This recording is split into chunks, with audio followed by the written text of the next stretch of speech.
Welcome to the Giving Voice to Depression podcast, produced in partnership with Mental Health America of Wisconsin. We are your co-hosts, Bridget and Terry. Each week, through intimate, candid conversations with guests, we explore different perspectives on and experiences of depression. We keep it real because the illness is real.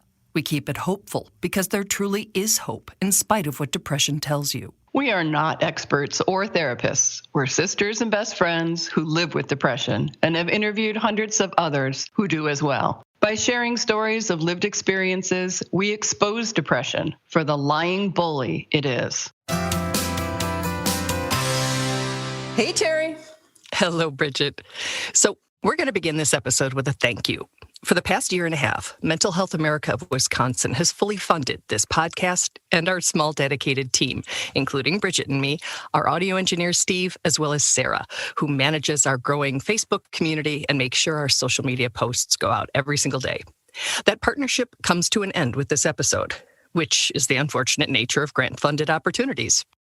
We're deeply grateful for their support, especially during the pandemic, and we're searching for new partnerships so we can continue this work. If you've got ideas or connections, we would love to hear them from you. Today, we continue our discussion with Michael Landsberg, founder of the charity Sick, Not Weak. We also revisit an email that we received asking for advice on having a conversation with a loved one who from the outside appears to be a textbook case of depression, but who is, and I'm quoting, proud of the fact that they don't need a doctor or medical help. Basically, the writer asks, how can we destigmatize antidepressants and have a helpful, uncondescending conversation with a loved one about the benefits of meds? So today, we're going to talk about that with our guest. For 18 years, he had a sports talk show on a Canadian equivalent of ESPN. He says it had never occurred to him to use his platform to discuss and promote mental health until one day he asked a hockey player guest if it would be okay to bring up that the two of them experienced depression. He agreed, and they briefly addressed it in the segment. The response the station got, primarily from men who had been keeping their mental health struggles secret for fear of being considered weak, changed the course of his life and his work. Today, Michael Landsberg speaks openly and shamelessly about his depression, medication use, and the lessons he's learned from his and others' journeys. Here now is Michael again, giving his voice to depression. So we're going to talk for the normal amount of time, but if you only have about 30 seconds, here's this episode in a nutshell. Okay, here goes. My name is Michael Landsberg. I suffer from an illness called depression, also anxiety. I have been taken down by this illness. I have been left understanding why people take their own lives. I have given up years of my life to this illness that I will never, ever get back. I have spent time where I knew that I was living but not alive. I understood suicide. I'm on medication today. I will be the rest of my life. But you know what? I'm not ashamed. I'm not embarrassed. And most of all, I'm not weak. For a number of reasons, including gender roles and stereotypes, no one wants to be perceived as weak. The first day I spoke about this on television, the next day, the reaction I got, one of them was from a guy who said, you know, my dad, and this is how he wrote it, my dad lived his whole life, since I was young, he drank every day. We never saw him smile. We knew that he was sick. But he said men do not go to psychiatrists or psychologists.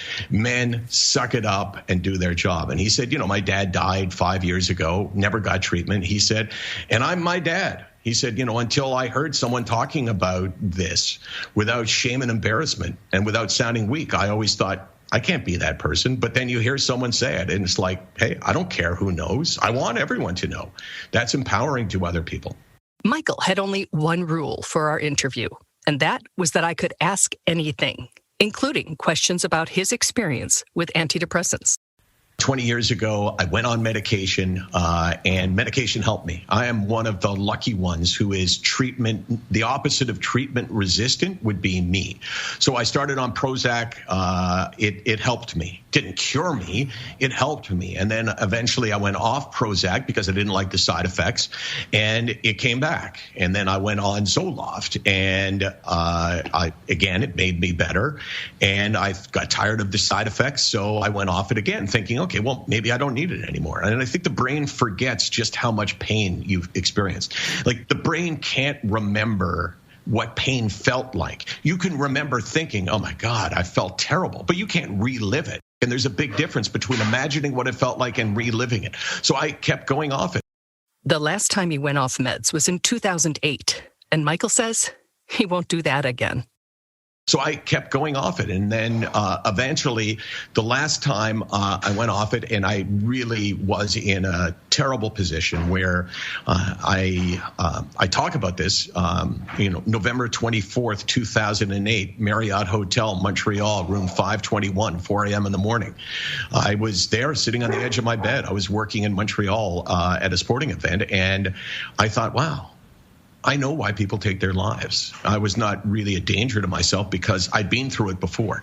But that's how far I had let myself slip, Terry. I had gone so far, so much in denial. And my wife had said, you have to go back on medication. You have to go back on medication. I said, no, I don't. I can do it without medication. So I started taking other medications like, benzodiazepines, Ativan or Valium. And, that's a great substitute until you get addicted and you realize you got to use more and more and more. That was 12 years ago now, and I have not been off medication. I've been on 20 milligrams of what you would call Lexapro, and 300 milligrams, 150 twice a day of Wellbutrin since then. Yep. So I have learned my lesson. Still, Michael doesn't attribute that lesson learned to hard-earned wisdom, but rather because I have this fear that I play it out. Okay, I go off the meds and that's great and side effects are gone and I'm feeling pretty good, and then I relapse and then I wait too long and then I go back on medication and this time it doesn't work and I'm forced to live the rest of my life with the pain that I have felt in the past, and that just scares the crap out of me. Neither we nor Michael advocate for medication. We always say that people either swear by it or swear at the mention of it. Rather, the point of a discussion like this is to challenge people who won't even try them, to make sure that it's not stigma or misconceptions influencing that decision. But the biggest thing is medication. The people will deny themselves the access to medication because they don't believe in it. And they say those words without really knowing what the hell they're saying. They just have heard it before. I don't believe in medication. Really? What don't you believe in? It's not like we're not talking about God here. We're talking about this pill that you take that might, 60% chance, make you better and give you your life back. Well, I'm worried it's going to change me. And it's like, it will change you. Right. But if you're sick enough, first of all, you want change. But second of all, the changes that it makes in you that you don't like are worthwhile. And that's why I have the saying, which is you need to learn to love the thing that you hate the least. You need to learn to love the thing that you hate the least. So I hate my depression more than anything. I hate my medication, too. But I hate it less than I hate the illness. So it's like, do I like being on meds? No. Do I wish I was off meds? Absolutely. But I'd rather be on the meds where I am right now than be back to where I was. So I have learned to love the thing that I hate the least. Interesting. I like that because people do. I hear it all the time. And they don't work for me. They numb me out. They'll take away my highs. I would give away my highs. I would give away my highs to not have my lows. You know what? Absolutely. It's a deal with the devil that I refer to. This is the value of sharing, right? Is that, people like us that have gone through this a million different times in our own heads. It's played out, like for me, off medication 5 times. We have learned so much from that experience that you hope that you can help people and not have them make the same mistakes that we have made, because we've all learned by trial and error. And one of the mistakes that one makes is they take possible treatments off the table. Remember how we started this and last week's episode with the listener question about how to talk to somebody who's really struggling and resisting any treatment or help? The concept of learning to love the thing you hate the least might be a key worth using to try to open the conversational door. it sure resonates with us. You know, Terry, anybody who denies, well, first of all, anybody who denies any form of treatment that has been approved, has never experienced depression the way you and I have experienced it. Because if you've been down there, you tend to go, anything, please just help me get out of this spot because I'm not living right now. I'll do anything to get better. And if you can't say I'll do anything to get better, then either you're ridiculously stubborn or maybe you're not as sick as you and I were.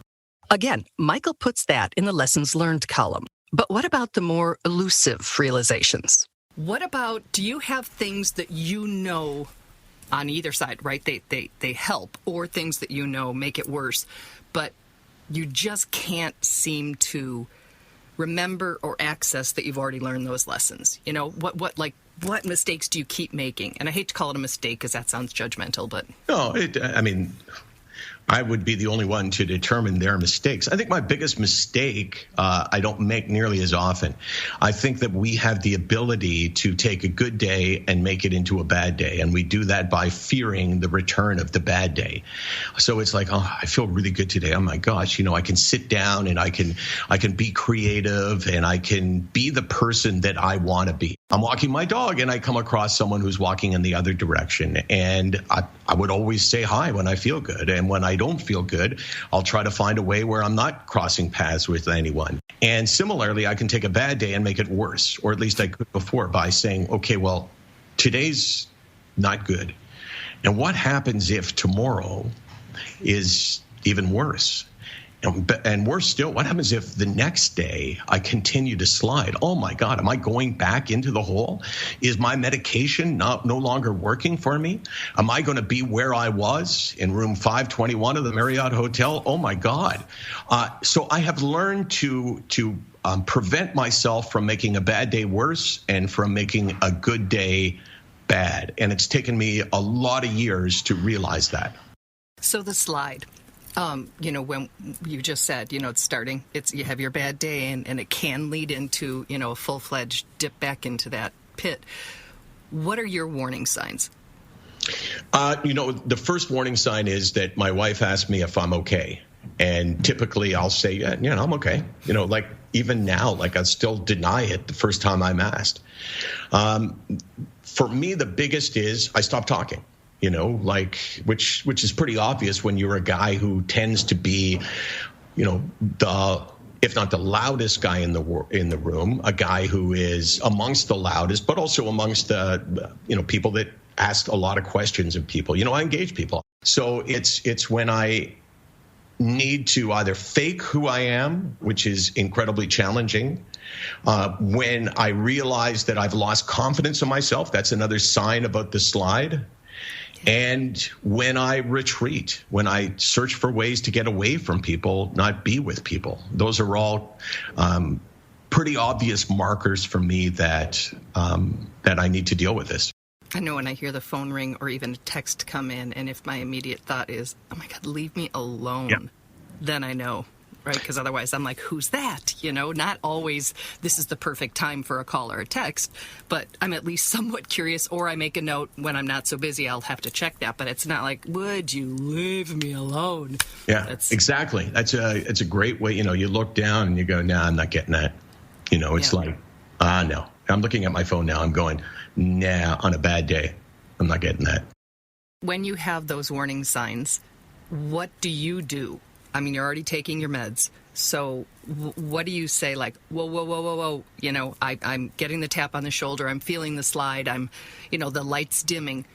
I can do A, B, and C, and it might help, does help, has helped in the past. I remind myself of how many times I have been in this position where I've had, some good days and now I'm having a bad day, and how it passes now that, I'm on medication. There's no reason to think that it won't pass again this time. It's kind of like, you're on an airplane and there's turbulence. Because there's turbulence doesn't mean that you're going to crash, just means that, you've got these bumps that you've got to wait out, and you've felt those bumps before. It didn't mean that we were crashing. I've been living with my brain now for 12 years on the same medication, and I've had bumps before and bad days. It doesn't mean that I'm relapsing. And I think that is about the only thing I can do, is to just be patient, to wait it out, to not panic and not assume the worst.